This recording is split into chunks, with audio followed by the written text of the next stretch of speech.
Je m'appelle Federico Procopio, mon nom de moine bouddhiste est Joko, qui signifie pur parfum. J'ai passé une bonne partie de mon enfance et de ma jeunesse dans la vie religieuse bénédictine.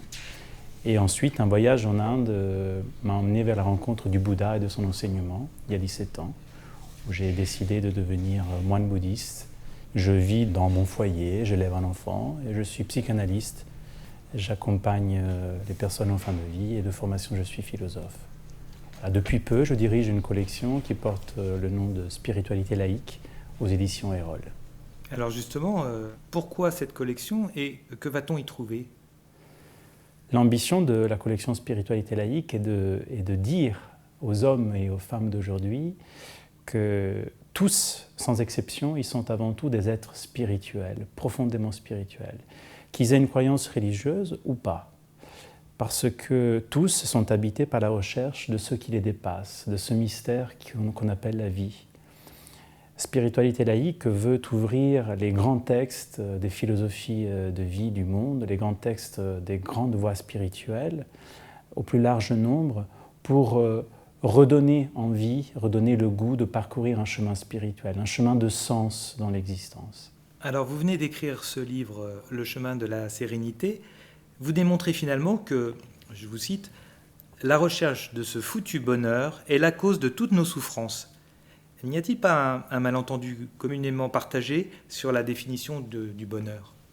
Le bonheur, je pense que n'est vu que simplement comme un état de bien-aller. Un état de bien-aller où j'ai ce qu'il me faut, voire ce que je veux, où les soucis sont le plus loin possible de mon ordinaire, de mon quotidien, et où la réalisation et l'image que je donne de moi, qui est en tout cas reçue, perçue de moi, est positive. Ça, c'est l'idée que communément on a du bonheur.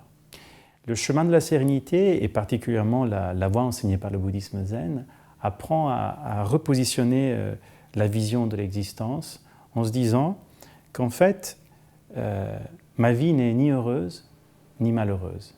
Ma vie est juste ma vie telle qu'elle s'écoule instant après instant. Et ce qui est bon dans cette vie, c'est que parfois apparaît le bonheur, parfois apparaît le malheur, parfois apparaît l'échec, parfois la réussite.